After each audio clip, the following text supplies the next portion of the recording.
we have a theme, living a meaningful life. And in this particular series, continuing the series, we are talking about our practice. Now, this aspect is very important because whatever we do in life, we have to learn things. Whether we are a small child, as we grow up, we go to school and so on, we have to learn things. But learning is one thing. But after learning, what is the purpose of learning? We have to do it, use it, and do something with it. Of course, many things we learn, we don't use. We went to school, we studied chemistry. By now, if you're not a chemist, you probably have, as they say, given back to teacher lah. Okay. But in Dhamma, Dhamma is talking about supporting our lives, make our lives better and so on. And that's why people are often asked, why am I a Buddhist? And people say, oh, I was born in a Buddhist family. Yeah, lah, but it's just a label. You can be no religion, you can be religion A, B, C, A to Z, and so on. But the Buddha gave a nice, simple answer to, or rather mentioned this in the Vinaya Pitaka, and to the first 60 Arahats. He said, go monks on tour for the benefit of the common folk. Common folk is us, lah. We are the common folk. For our benefit, for our happiness, out of compassion for the world, the welfare, the benefit, the happiness of gods and human beings. So clearly, what the Buddha has taught is for us, our benefit. And of course, everybody wants happiness and for our welfare. So Buddhism, what the Buddha taught, actually takes care of us if we use it. It's like you got a car, you don't use it, so the car sits in the porch. Okay, so nothing happens. But you need to use it. So you need to know the tools and you need to use it. But what are the tools? And therefore, there's a need to learn about the Dhamma. And the Dhamma which the Buddha taught is in the form of the Noble Eightfold Path, the path to happiness. Now, I wouldn't make an apology. I keep on showing this slide. Many of you have seen this before, but I still have to emphasize. Noble Eightfold Path. The first thing is, it is a path. A path is leading you from where you are standing or sitting to somewhere. It goes somewhere. But to go somewhere, you need to walk on it. You need to tread the path. You just look at the path, oh, very beautiful. Japanese architecture, Malaysian gardening, whatever gardening you want to put, who cares? But the path is to go from A to B. Whether it's a dirt path, if it's a road, cement path, tarazo style floor, or nicely sculptured, whatever it is, it brings you from A to B. And at the end of the path, what you gain in terms of the Noble Eightfold Path? You gain nobility. Okay. Now, to gain this nobility, there must be change. Change where? Not change just because you move. Change in yourself. The whole of Buddhism is about transformation, about improving, about uplifting, making yourself more noble. And what are the factors used in this path? 8. There are 8 factors. Notice it is eightfold. It's not called the Noble 8 Path. It's not called Noble 7 Path. Some people say, oh yeah, this one I don't like. I don't want to do that one only. But the Buddha clearly says eightfold. And it comprises right understanding, right thought, right speech, right action, right livelihood, right effort, right mindfulness, and right concentration. Eightfold means all the factors here interact with each other to support, to bring out an outcome, give rise to an outcome. They support each other. So just because you like, oh, I want right action, I don't care about the rest. But right action by itself is just action. Anybody, whether Buddhist, non-Buddhist, whatever, they can act, they can do things. But is it right action? The fact that the term here in this screen is called perfect, which is a translation of the Pali word Samma, S-A-M-M-A, means perfect, right, correct, wholesome, the range of meanings. Right action is rooted in understanding. It always starts right at the top with understanding. You must know what is going on. What is the purpose? What is the motivation behind it? Then only you do the ones at the bottom. So even though there are eightfold, it always starts with understanding. You must know what is going on. So as I mentioned previously also, now there's a fad. everybody talks about mindfulness. We must develop mindfulness. So you pay money to this company, that company, or whatever. You even got an app, mindfulness app, whether it's a big file, small file version, to remind you to be mindful. They even give you verbal instructions or verbal narration to calm you down to develop mindfulness. But is that right mindfulness? It is mindfulness, but is it right mindfulness? Mindfulness, as given in your app and all the publicity, very often you have to pay money for, those are just mindfulness, often called circular mindfulness, not rooted in the Dhamma, not taught by the Buddha. That's mindfulness. But right mindfulness is part of the Noble Eightfold Path. It is rooted in, motivated in, and colored by right understanding, which is the top here. So as long as there is influence of right understanding as to what you are doing, what are the preparations you need to do, how you do it, and so on, then it is part of the Noble Eightfold Path. So right mindfulness is different from ordinary mindfulness. Okay.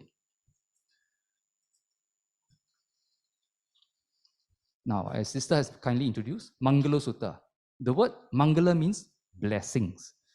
Blessings. Everybody wants blessings. But the problem with the word blessings is, most of us assume that blessings come from the guy upstairs, if there's one upstairs. Okay, so they give it to you. But the problem is, we have lived, depending how old you are, some of us are very, very young, maybe less than 10 years old here. Some of us are 80 over years here. So you have lived a long life. But through life, you would have learned, before you are even 20 years old, you will have learned a certain lesson. The lesson is everything is subject to conditions. You must do something to have an outcome. It's no such thing as sprinkle water upon you, all your troubles gone away and you are blessed for life. That's called wishful thinking. Wishful. We would like it to be that way. But our experience tells us, never that way. We have to toil. Some people have to work harder than others. Some people maybe come more easily to them. Some you call it, that fellow got, that family or that person got good luck. His life very lucky. Other people, his life very soy. All the time must work. Why is it? All those different things. But here in the Mangala Sutta, the Buddha is talking about things that we want, things we should aim for. And in this particular sutta just means lecture, the Buddha lists 38 things which we all want and we should try to achieve. And it's step by step. The Buddha starts with simple kindergarten stuff and move on all the way up, ultimately to nobility. Noble Eightfold Path gives you nobility. You walk towards the end of the path, you practice all the eightfold aspects, you achieve perfect nobility. These are all blessings. The sutta, as in most suttas in the Tipitaka, it starts with the narration by Venerable Ananda in the first council. Evang me sutang, so I have heard. Or other translations say, thus have I heard.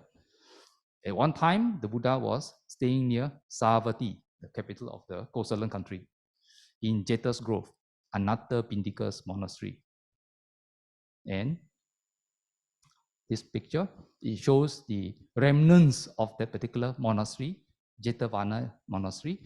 Today, these are the foundation portion, the stone, whatever left behind. Those who go on pilgrimage got a chance to see this. Now, Jetavana monastery is at the center top, the Savatthi area there, that points in that area, the capital of the Kosalan country. The bottom arrow is pointing at Rajagaha, another capital of another powerful country called Magadha, which many hundred years later become part of the Mauryan Empire. King Asoka, most people have heard of King Asoka. Magadha developed into that big, very powerful country. So the sutta continues. Then late at night, a glorious deity. Notice we didn't use the word God, whether small g or big G. A glorious deity. And I underlined it. And in the Pali word is called Devata. In Buddhism, we don't talk in Christian terms. Christianity talks about heaven, earth, and hell. To stop. 3 levels, up where we are and below. In Buddhism, there are 31 planes of existence. So you trying to translate what the Buddha referred to into English, I prefer to go back to the Pali, not to confuse people. So if people ask you, oh, in Buddhism, is there heaven and hell? Some people answer yes and try to explain their way through the 31 planes of existence. You can choose the other way of answering, no. Why? Because English language is influenced by Christianity, which has heaven, earth, and hell. Full stop. Buddhism doesn't fit. So you cannot translate. There's no equivalency. So I go back to so I can answer no. Then I explain the 31 plane existence. Okay, so I explain what my position on that one. So then late at night, a glorious deity, lighting up the entire Jeta's grove. Why lighting up? Did the deity come, the deva come with a lamp, a torchlight, or whatever? No. Because the word deva literally translate means shining one. That being, we probably have been devas before in the infinity of birth, death, but now we are humans. Devas are shining ones. When they come in the middle of the night, they themselves, their body, emits a lot of light. Okay, so they don't need lamps. So lighting up the entire Jeta's grove, went up to the Buddha, bowed and stood to one side. And they asked a question. While standing there, they addressed the Buddha. Many gods, this translator choose to use the word God. Again, the Pali word at the bottom is called Deva. So many Devas and humans have thought about blessings. They were arguing themselves, what is considered a blessing? Desiring well-being, declare the highest blessing. So they pose a question. They request the Buddha to tell them, what is blessing?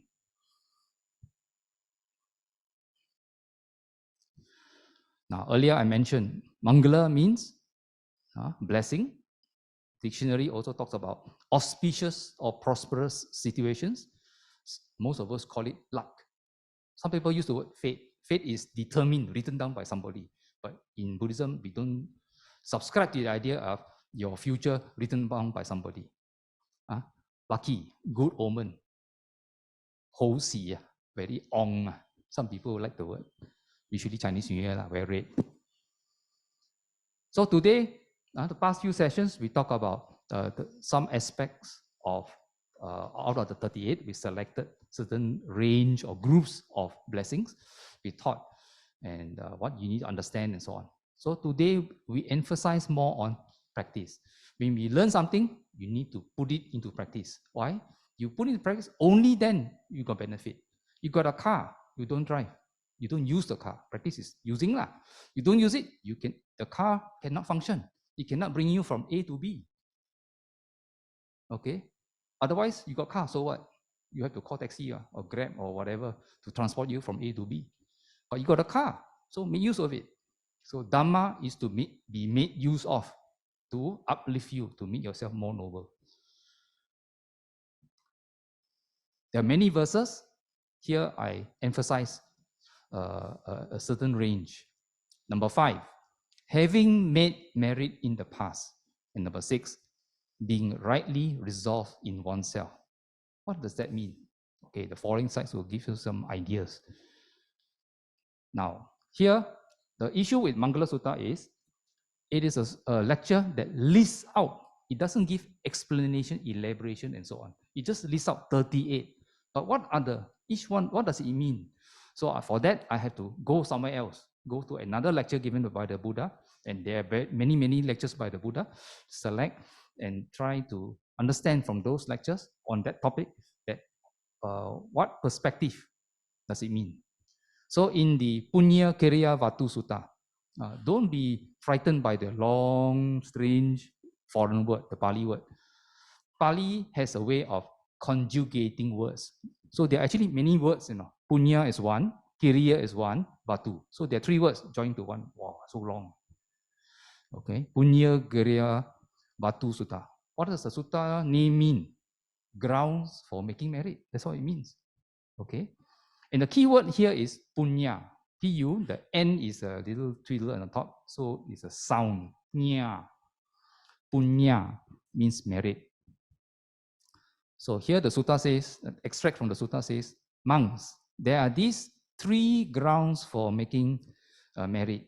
Now I provide you in smaller font, and in italics, the Pali. So for those who can,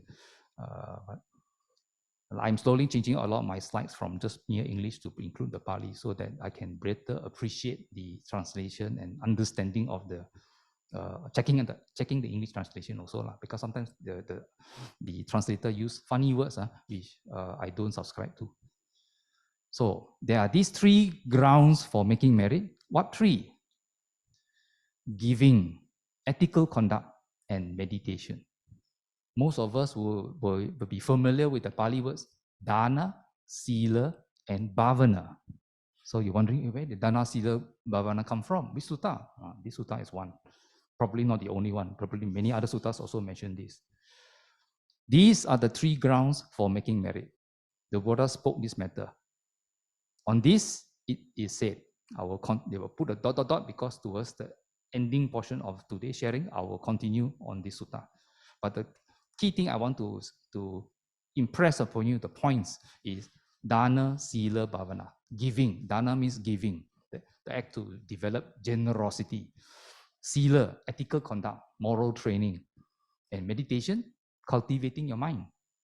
Okay, in simplistic terms. Now, number 5, having made merit in the past.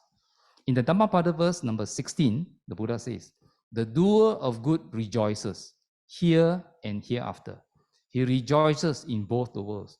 He rejoices and exalts, recollecting his own pure deeds. Now, one thing is very important. Merit is for something to do. You do. In many religions, most of you, I assume you have read about other religions. Many religions say, you follow my teaching. After death, you will go to heaven. That statement has one problem. Die only, then you know whether correct or not. No. So die already, for most of us normal people will say, we subscribe to the idea, oh yeah, this is our only life. We thought lah. So then if you die only, you know, then if you make mistake, then charm lah. You cannot test it now, ma. In the now culture, we want to, hey, sure or not? That's a logical question we should ask. But here the Buddha says, the doer of good rejoices here. Just now in the chanting we did, qualities of the Dhamma. The Pali word sanditiko comes out, here and now, which means a characteristic of this path, Noble Eightfold Path, the Dhamma which the Buddha taught, is because you do a certain action, depending what kind of action, there is a high chance that the effect, when you do something, like a throw a boomerang, it comes back. So there are results coming back.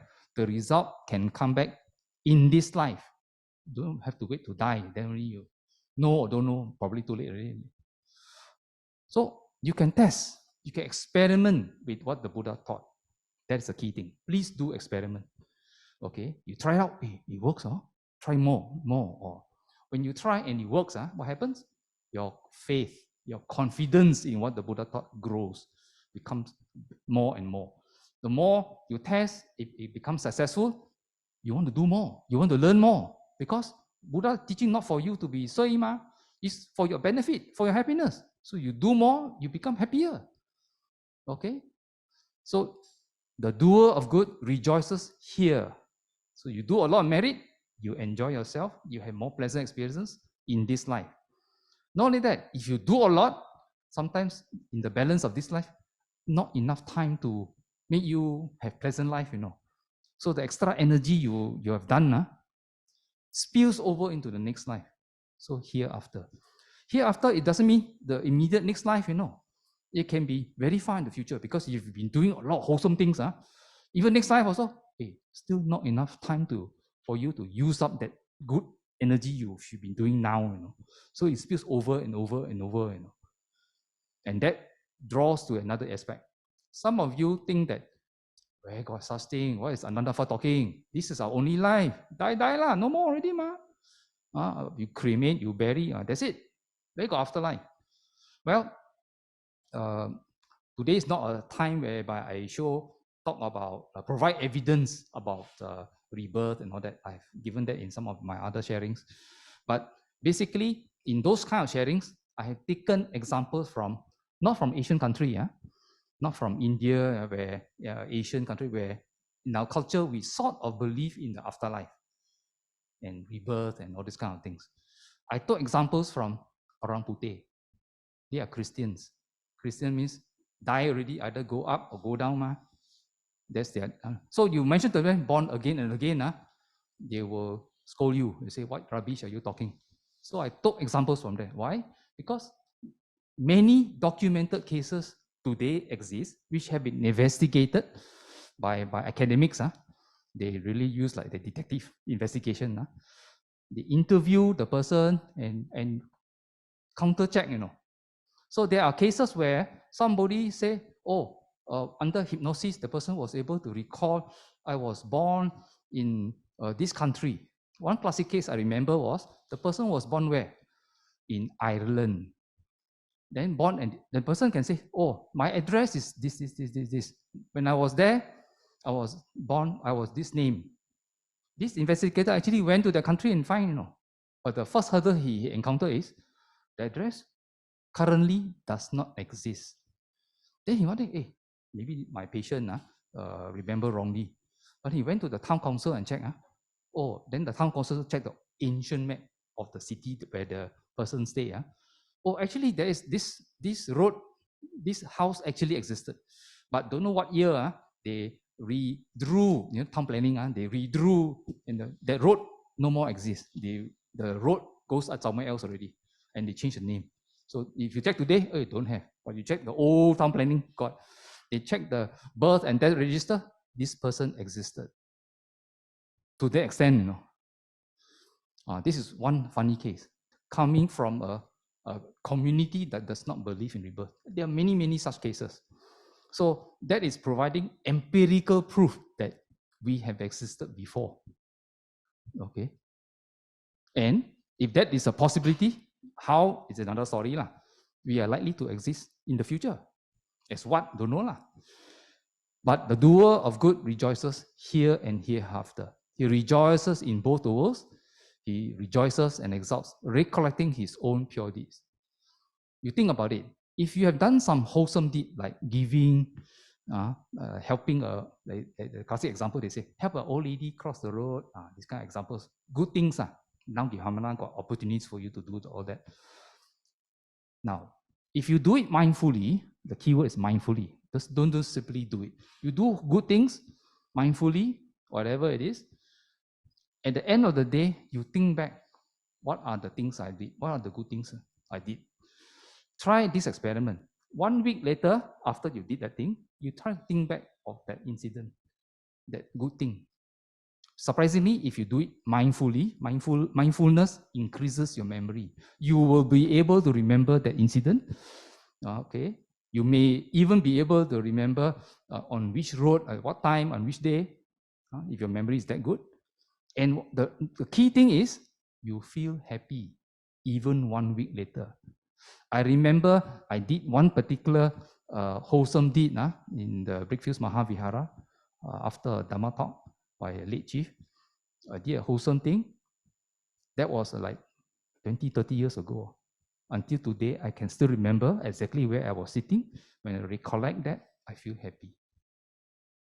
So wholesome things you do mindfully, you can remember and you rejoice. You feel delightful. It makes you happy. So do more of that. Don't you want to be happy? That's the thing. Next one, being rightly resolved in oneself. Very strange English word. So I look back at other translators. To set oneself in the right course. And then another one says, oneself directed well. Also don't know what is that. Then to set oneself in the right direction, or having the right aspiration for oneself. So that means got certain direction. You have a goal, you have an aim.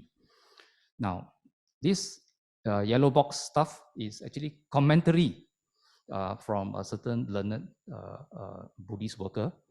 So one has to set oneself in the right direction. And by setting a wholesome target, Work towards it with diligence and perseverance, keeping away from unwholesome activities and cultivating wholesome physical, verbal, and mental activities. Okay. And then cultivation or improving already existing positive qualities, such as confidence in the Triple Gem, which consists of Buddha, Dhamma, and Sangha. And that develops your confidence. And then you have to, improve on your moral discipline, your generosity, and your wisdom. That will take you in the right direction. So that's what it means. Now, one's activity should not lead to any undesirable effect to oneself or others in the community. For a layperson, this means avoiding any of the 10 unwholesome activities. And there's a list here. Now, where did this list come from? Okay, I will show you later. But here, the next blessing is, and well-spoken speech. Speech that is well-spoken would naturally avoid the 4 types of speech included in the 10 unwholesome activities. Indeed, one should speak the truth and speak the words that are affectionate and soothing to the listeners, and so on. Okay, there should be concord, harmony among those who listen to your words. Now, this author was quoting from where? This particular sutta, Saliyaka Sutta from Majjhima Nikaya, Sutta number 41. Notice when I quote what the Buddha said, I give you the name of the sutta, I give you the coding, MN41. You key in the word sutta and MN41 in your favorite search engine on your phone. Afterwards, you get a chance to read the whole sutta in English, Chinese, or whatever language. A lot of it is online nowadays. So there's no excuse. Even you don't go to Pustaka Nalanda, which is hard copy. Of course, some people still prefer hard copy. You don't go there. No excuse for anybody anywhere with the internet connection to not be able to have a chance to read what the Buddha said in the language they prefer. Okay. So here is an extract, the starting point. At one time, the Buddha was wandering in the land of the Kosalan. So he's in the Kosala country, together with a large Sangha of the monks. When he arrived at the village named Sala, then the Brahmins, now these people have not met the Buddha. They heard about him, but they never met him. So then the Brahmins and householders of Sala went up to the Buddha. They paid respect and so on. Seated to one side, they said to the Buddha, "What is the cause, Master Gautama? What is the reason why some sentient beings, when their body breaks up after death, are reborn in a place of loss, a bad place, the underworld, hell?" Notice they didn't go straight and say hell, it means one place, So between hell and human, there are other not so good places also lah. It's called intermediate, so got extra places, Not just hell. If you assume hell is the lowest, in between human and hell got other not so good places that we also don't want to be there. So the Buddha answered, householders, unprincipled, immoral conduct is threefold by way of body, fourfold by way of speech, threefold by way of mind.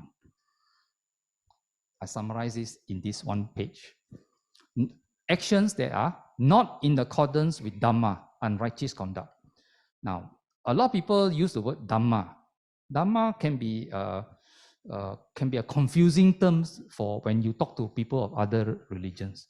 Why? Different religious teacher or philosophical teacher will refer to their teachings as Dhamma.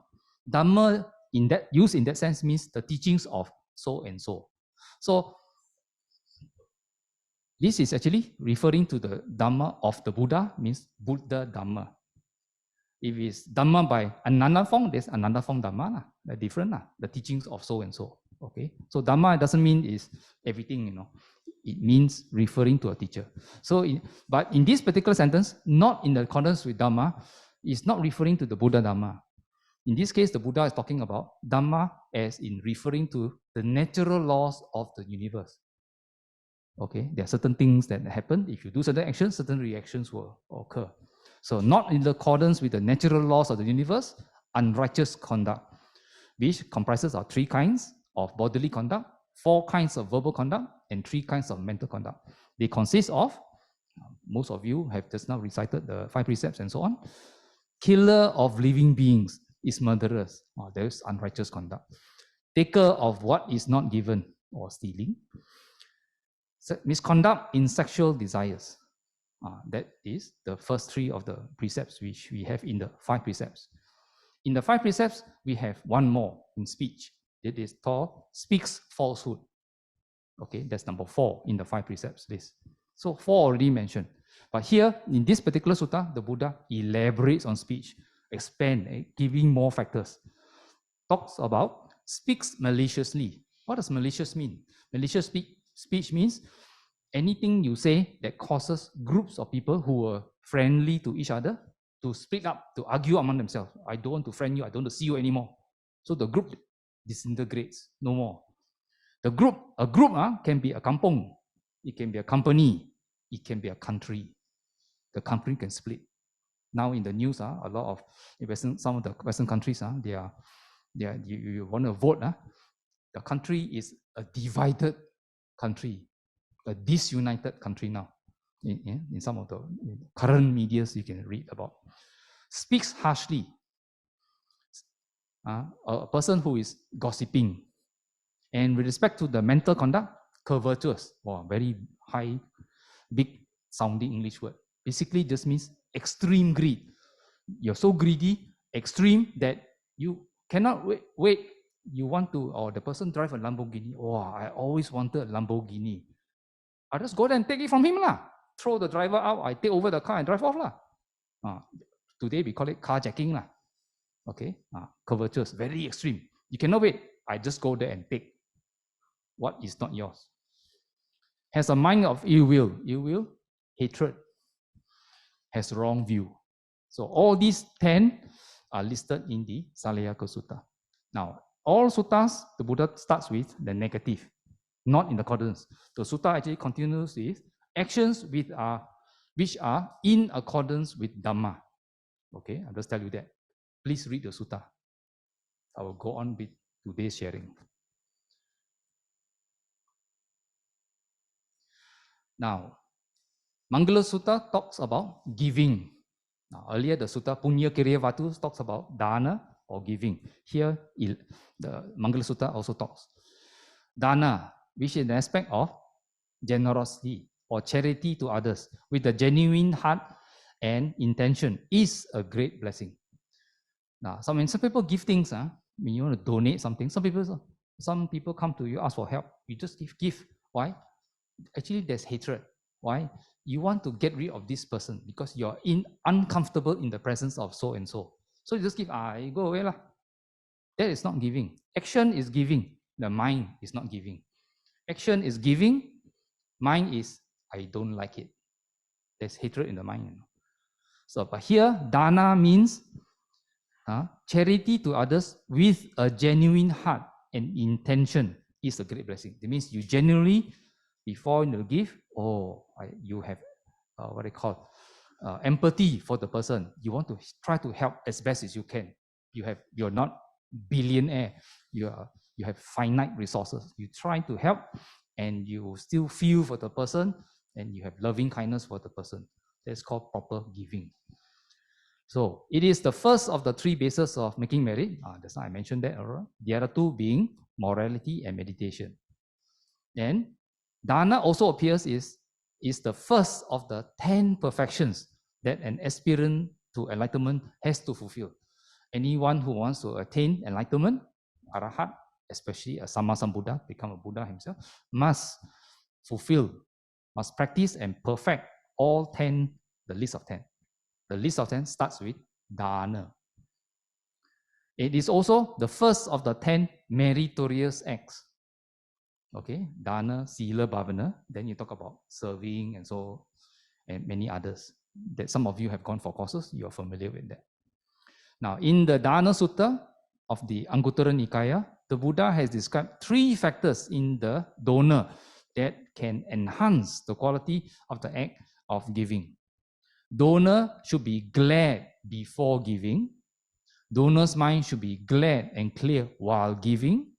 The donor should feel gratified after giving. So before, during, and after.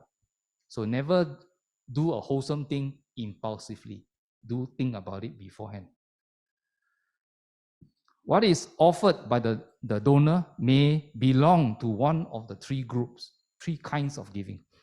You can give materially, material gifts. You can give of fearlessness. Why? You protect other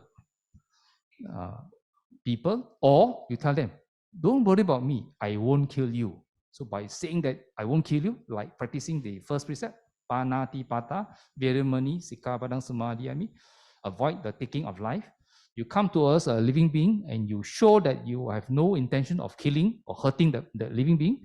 So you're giving a gift of fearlessness, so that that animal or that person no longer fears you, because and is relieved that you are not going to kill that thing. And the last one, the gift of Dhamma, Dhamma Dana. Okay, usually for Dhamma speakers, who share, those who share the Dhamma. And the Buddha stated that the gift of Dhamma is superior to all other gifts. Now, number 16, righteous conduct. Now, living by the Dhamma, avoiding unwholesome physical, verbal, and mental actions, engaging in wholesome action is a blessing. By engaging in wholesome action, one is able to weaken the three unwholesome roots of greed, hatred, and delusion. Now, why did the Buddha emphasize on avoiding unwholesome actions? And what do you mean by unwholesome action? Some books, they use the word evil actions. How do you define unwholesomeness and evilness? Very simple. But greed or not? Little bit of greed, medium-sized greed, or a lot of greed in the mind, your mind. Is it motivated by greed? Is it motivated by a little bit of hatred? Hatred seems a strong word. To us, it's called don't like. That is hatred already. You hear the sound, they say, oh, you, that ayo already, don't like already. There's some degree of hatred, small one. Okay. Some in you watch the Korean drama or Chinese drama series, somebody on the post out, plan, all these kind of things, all those plot, that one is very strong hatred. So different hatred is like a volume dial. Got small one, got medium size, got very big one. So it depends. The bigger it is, the worse. More problems come out. So three unwholesome roots: greed, hatred, and delusion. Delusion usually can be translated as ignorance, but sometimes you use the word silly thinking. Okay, you think silly. Why? You don't consider things properly, and so you thought, okay to do, but actually, you thought it's okay to hurt other people, but actually it hurts you also, on the long term. You didn't think it through properly. So there is some delusion, there is some ignorance in it, or silly thinking in it. Now, living by Dhamma may also refer to cultivating the Noble Eightfold Path. Noble Eightfold Path, sometimes they reclassify the eightfold factors into three: Sila, Samadhi, and Panya also. And then the Mangala Sutta also talks about blameless actions or blameless deeds. So engaging in blameless actions that will not harm oneself or others, but will be for the benefit and welfare of oneself, that means yourself, and others. So you want a win-win situation. One observes the 5 precepts of morality diligently and avoid engaging in any of the 10 unwholesome actions that will naturally result in blameless actions. Now, the Buddha's advice to us before we perform any action is to consider whether one's action will cause any harm to oneself, harm to others, or harm to both oneself and others. So this author actually took it from a particular sutta also, which afterwards we will share a little bit. Participation in social activities for the benefit of one's community and society in general is also worthy and is classified as blameless action. And furthermore, desisting and abstaining from evil. Here the Pali word arati and virati. Basically, arati can be defined as avoidance of any unwholesome action. Virati is abstaining from such actions. If that is not clear enough, avoidance works at the mental level by controlling the thought. So before you put into action, usually the idea comes out. So if it comes up, you censor it, you chop it off, stop it from becoming physical action. Abstaining works at the level of physical and verbal actions. It means don't do it. Abstain. Now, just now we talk about this author referring to a sutta, and this is the sutta, Amba Palitika Rahulovada Sutta, from Majjhima Nikaya, MN 61. Now, some of you have heard of this term, Rahulovada, comes from the word Rahula. The Buddha was teaching his 7-year-old son. The son had become a novice, renounced the world, became a novice. Now, and he was teaching the son. So the advice given to young Rahula is very simplistic, brought down to a child's level, which I'm sure most of us can understand now. And it actually helps us to practice and understand what the Buddha teaching to adults also. So what do you think, Rahula? For reflection, sir. Now, what is a mirror for? For reflection. Now, in the same way, Rahula, bodily actions, verbal actions, and mental actions are to be done with repeated reflection. What do you mean by repeated reflection? Reflecting on what aspects? Whenever you want to do, remember the author earlier talked about before you do, during the action, and after. So here we're talking about want to do, means before you even start doing, you're thinking of doing it. So whenever you want to do a bodily action, you should reflect on it. This bodily action I want to do, would it lead to self-affliction? It means, would it hurt me or not? Would it lead to the affliction of others? Would it hurt other people or not? Or to both? So this is a question we must ask ourselves before doing it. Would it be an unskillful bodily action with painful consequences and painful results? If on reflection, you know that it will lead to self-harm or self-affliction, to the harm of others, or to both, it would be an unskillful bodily action with painful consequences and painful results. Then any bodily action of that sort is absolutely unfit for you to do. So you should stop. Now here, notice the Buddha is not giving very must refer to Four Noble Truths and all those high-class stuff. This is called common sense. It's encouraging you to ask obvious questions.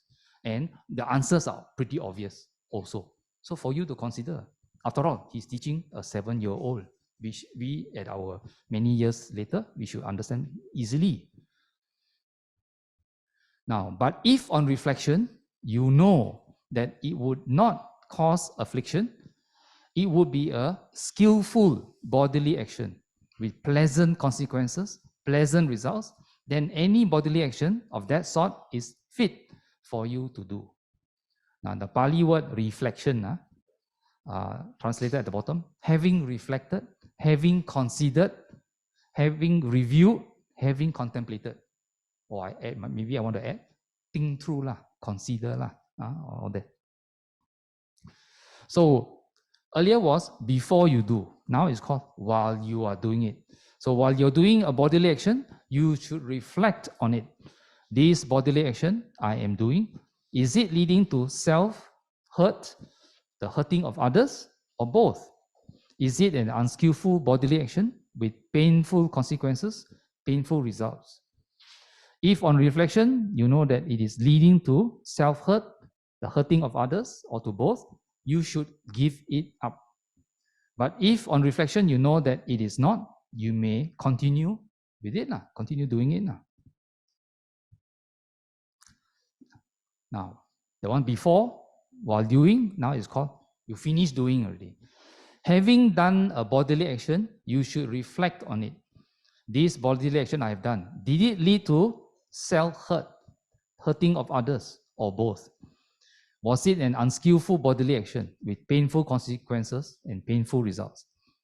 If on reflection you know that it led to self-affliction and the affliction of others, or to both, it was an unskillful bodily action with painful consequences and painful results. Then you should confess it, reveal it, lay it open to the teacher or to a knowledgeable companion in the holy life. Having confessed it, you should exercise restraint in the future. Now, the bottom portion requires explanation. Note that young Rahula, 7 years old, is a monastic now. He's not an ordinary young boy, commoner, but he has renounced the world and he's the renunciate. Monastic training is when the teacher, your preceptor, teaches you certain thing to do, you observe, you did it wrongly. Okay, you didn't fulfill the task properly. The monastic student will lay it open to the teacher. Go back to the teacher. Sorry, teacher, you told me to do it this way, but I did it wrongly. He confessed. Or to a knowledgeable companion in the holy life. Knowledgeable companion is another fellow monastic, another monk or nun. A nun talks to a nun, a monk talks to a monk. Talk to another monk. Oh, brother, I was trying to observe this precept, but I did wrongly. I broke the precept. So he admits, he doesn't conceal. Having confessed it, you should exercise restraint in the future. Okay? Just because you broke a precept, you are not subjected to 10 whips, 10 rotans, no such thing. You should exercise restraint in the future. Why? Monastics want to improve themselves, make themselves more noble. So they try their best again. Second time lah. First time fail. Okay, now my should exercise restraint in the future.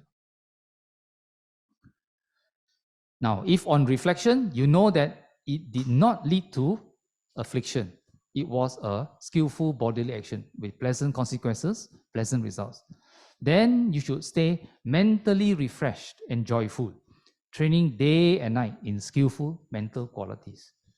This is what a monk should do. For us, wow, we reflect good, so we should feel happy about it. And it encourages us to do more wholesome things because good results come out from that. That was the bodily aspect. Now, the Buddha advises young Rahula on the verbal action, the speech. Whenever you want to do a verbal action, you should reflect on it. Notice I put ... The previous conversation repeats. While you are doing a verbal action, and that one will be difficult for us. Most of us, very difficult, but you have to train. While you're doing a verbal action, you should reflect upon it. Having done a verbal action, you should reflect on it. That's verbal. And this one is mental. Mental is probably the hardest to practice. Whenever you want to do a mental action, you should reflect on it. While you're doing the mental action, you should reflect on it. Having done a mental action, you should reflect on it. This is the hardest for us. For I think majority of us, we put the bodily also good enough already. Slowly moving on to the verbal. Now, all those contemplatives, all those who renounce the world, in the course of the past, bracket, the future, or at present, who purified their bodily, verbal, and mental actions, did it through repeated reflection on their bodily, verbal, and mental actions in this way. Okay, so that was the practice. And here, for most of us, avoiding alcoholic drinks seems very commonsensical. But why did the Buddha put inside here? I noticed avoiding alcoholic drinks actually refers also to your 5 precepts, number 5. Why? If you are not mindful, you break the other 4 on top. You're not in control. Mabuk already. So here the commentator says, refraining from consuming any intoxicating drink is a blessing. This may include not only alcohol, but any other substance in any form that can intoxicate the mind.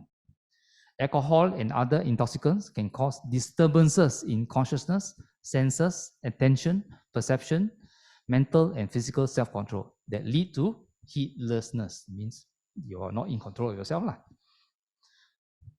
One who is intoxicated is capable of engaging in any unwholesome activities that are harmful to yourself and others. Now, blessing number 21, diligence in good qualities. The Pali word pamada means negligence, carelessness, heedlessness. Apamada, notice Pali, you put an A in front of the pamada, the meaning is the reverse. So apamada means diligence, effort, heedfulness. In engaging in wholesome Dhamma activities is a great blessing. One should engage in wholesome activities such as dana, sila, and bhavana with great effort, diligence, and clarity of mind, and so on. Now, interestingly, I come to the bhavana. Remember, we talk about dana, sila, and bhavana. Talk about developing a mind of love. And of all places, I quote from the Kalama Sutta. And those who have read a little bit, Kalama Sutta is well known in the West. It's a sutta that talks about don't believe this, don't believe that, and so on. There's a list of 10. For those people who say Kalama Sutta only talks about that, it means the person hasn't read the whole of the Kalama Sutta. This is the middle portion of the Kalama Sutta, not the end yet. End got some more.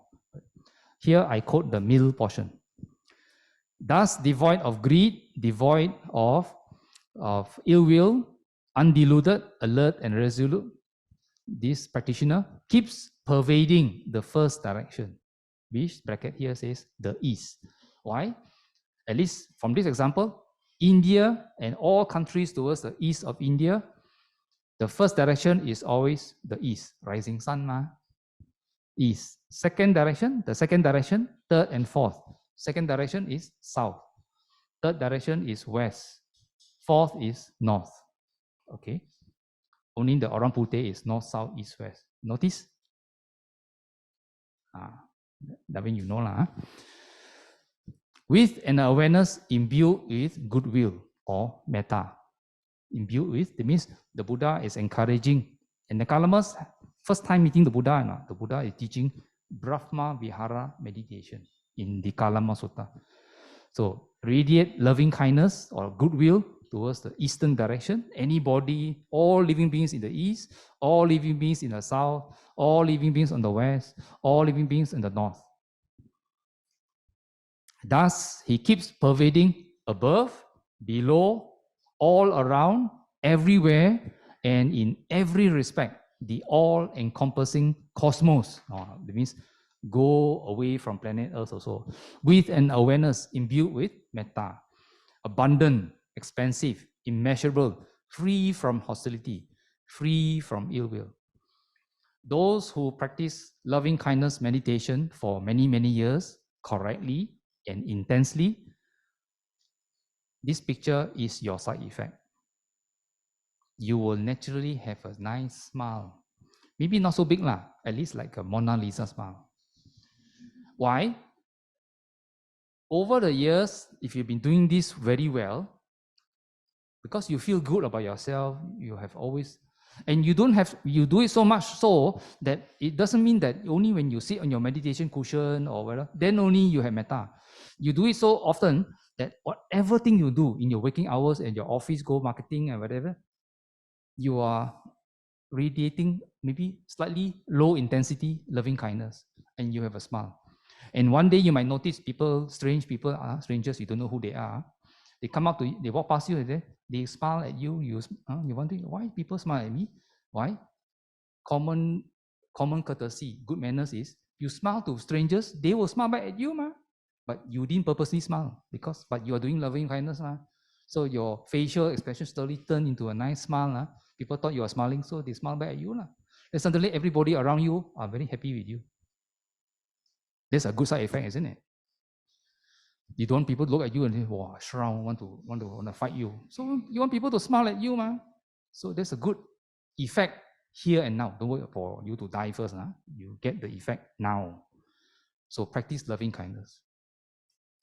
And the Kalama Sutta, the Buddha talks about developing the same thing, all the different directions and all around, with compassion, feelings of compassion for other living beings, for yourself and other living beings, with appreciation Other people do good things, you appreciate. Even though you're not the one doing it, you see, oh, good, good, good, well done. You tell people that. It's called appreciation. And equanimity. Equanimity is not disinterest. Equanimity is ability to stay calm, cool, collected, in control. People who practice a lot of equanimity will never be hysterical. Think of the 007, James Bond. When people throw you out of the plane or helicopter with no parachute, most of us will, say lah. And they will literally say lah. But you throw it out with no parachute, what to do? Equanimity, very cool. What else can I do? Long way down still, what to do? So you watch that episode on James Bond, then you know what he did to survive. You need to stay cool, think what to do, then do. For us, that's called useless action. Scream, who to hear you? Definitely you will die. So you must think of how to survive that. So this in one page is the Brahma Vihara meditation taught by the Buddha in the Kalama Sutta. And here we go back to the Punya Kriya Vatu Sutta. The Buddha was continuing. One should practice only good deeds whose happy outcome stretches ahead. That is a very important statement. When you do wholesome deeds, when you do a lot of it, do it again and again and again, dana, sila, bhavana, giving, moral training, and meditation, happy outcomes ahead of the balance of your life. If you do some more, so much energy, no chance to take make your life pleasant in this life, it spills over to the next life, and the next life, and in the next life. So you have good luck for many, many lives. Good, right? Who made the good luck? You didn't get from somebody. You DIY. Do it yourself. You develop yourself. Giving and moral conduct. Developing the mind of love. Notice, mind of love. In the Pali, it's called metta cittanja. The key word is metta again, which the previous slide on the Kalama Sutta talk of how to practice loving kindness meditation, which is what they call bhavana. Having developed these three things yielding happiness, that astute one, the wise one, is reborn in a happy, pleasing world. So it makes the balance of your life more pleasant, and when you're on passing away, you're reborn in whatever the 31, you're disqualified from lower realms, you are too much merits already, you definitely go higher and higher. So this too is a matter that was spoken by the Blessed One. That is what I've heard. That's the end of that particular sutta.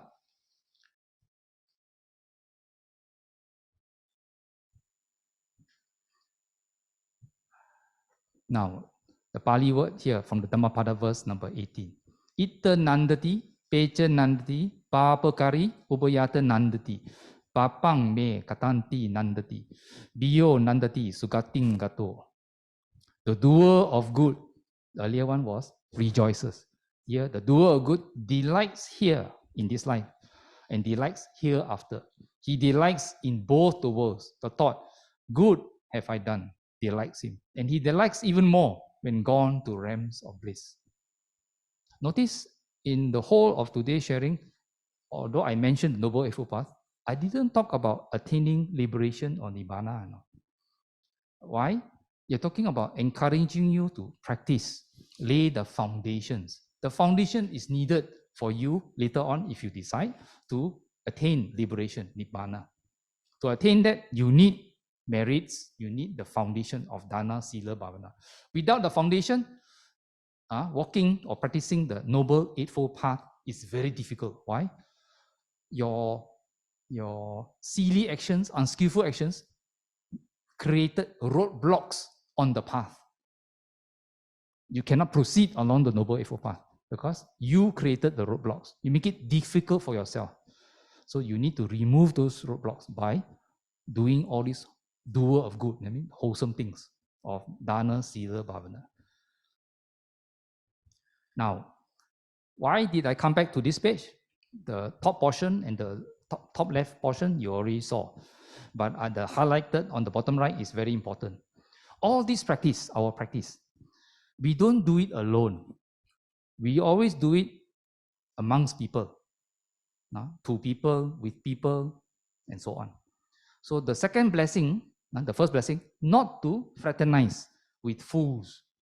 Must avoid people who do silly things, do stupid things. We don't want to learn from them. That means the Buddha is saying, please choose your friends very wisely, which is number one. Notice, number one, out of the 38, up to 38 is called enlightenment already. The first thing you do, the Buddha says, keep far away from idiots. So to know who is an idiot, you must examine them. You must look at them. Don't simply say, anybody come, I'm my friend. No. People can pretend to be friend or want to be your friend for their aims, not for you. Number two, but to fraternize with the wise. Okay. So that is very important. So you need to, what are the wise? Wise people do skillful things, who are also walking the Noble Eightfold Path. Coming to Nalanda Center has one important advantage. Now, you can listen to a Dhamma talk from Zoom, YouTube, whatever. One disadvantage, you got no chance to fraternize with the wise. Why? Human beings are social animals. We don't live alone. We don't live up in the Himalayas alone in the cave. We don't do that. Majority of us, 99.999%, live in a community. We have family. When you come to, so try to avoid the Zoom aspect. Come to the center. Why? People to come here are like-minded.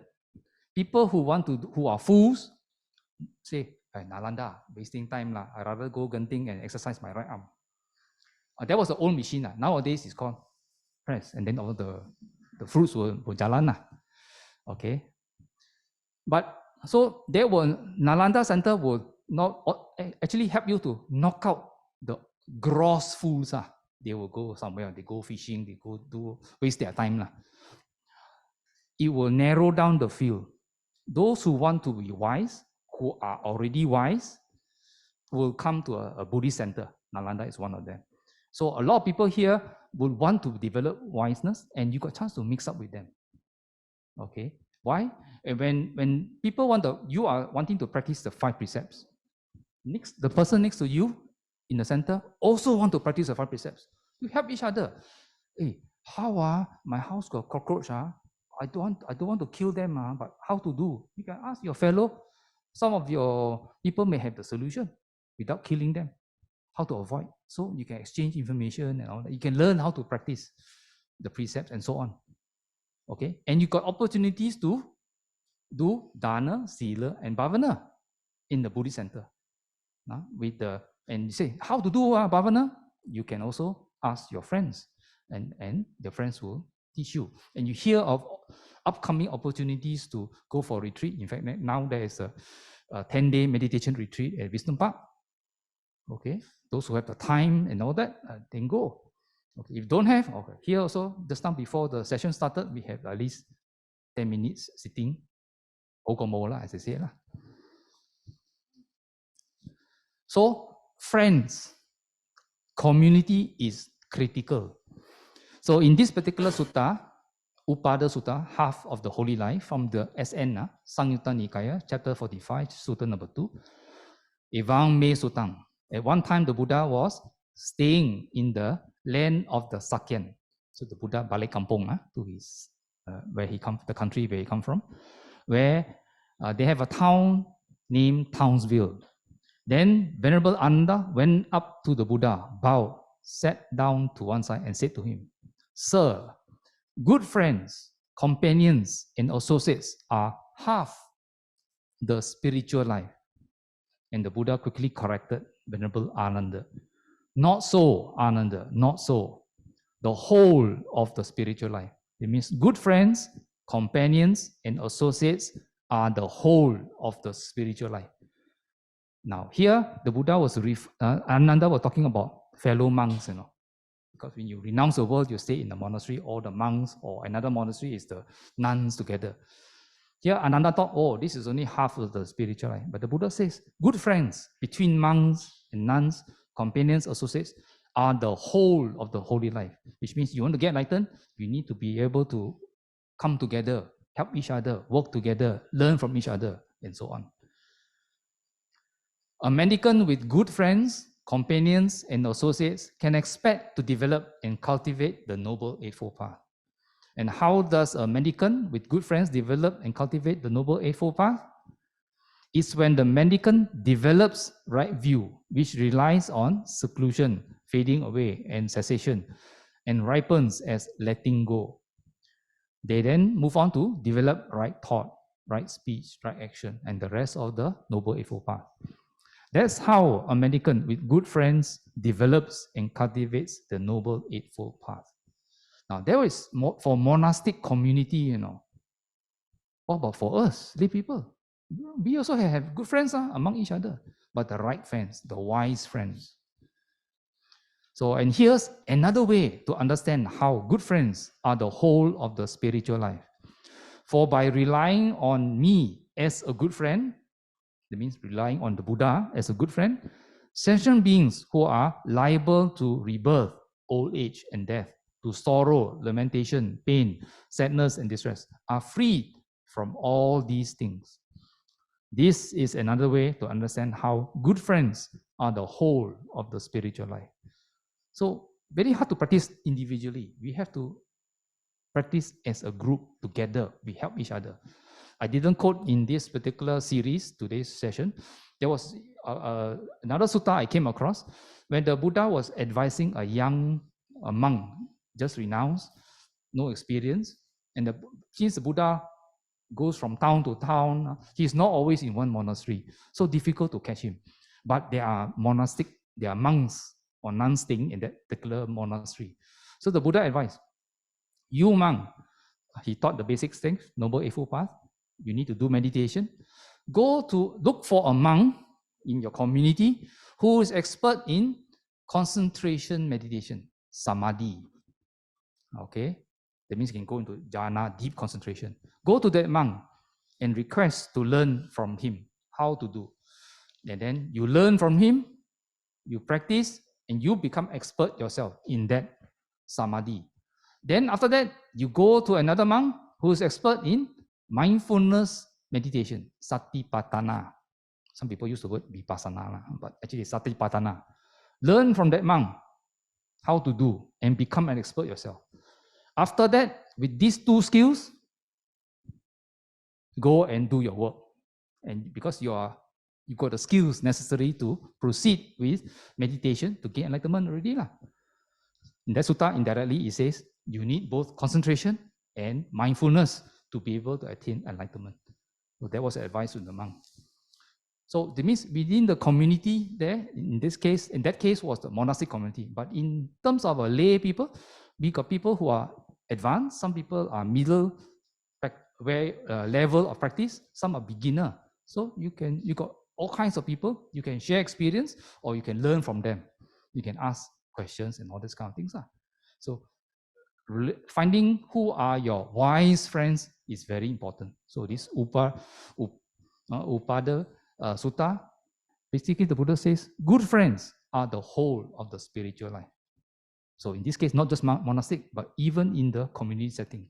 So come to a center. So that was a summary. The Buddha taught for 45 years. I only extract a little bit, put here. So a summary of the aspect on living a meaningful life, our practice. So with that, Sat Dhammo Cirang Titatu. May the good doctrine long endure. Sabbe Satta Sukhi Hontu. May all beings be happy.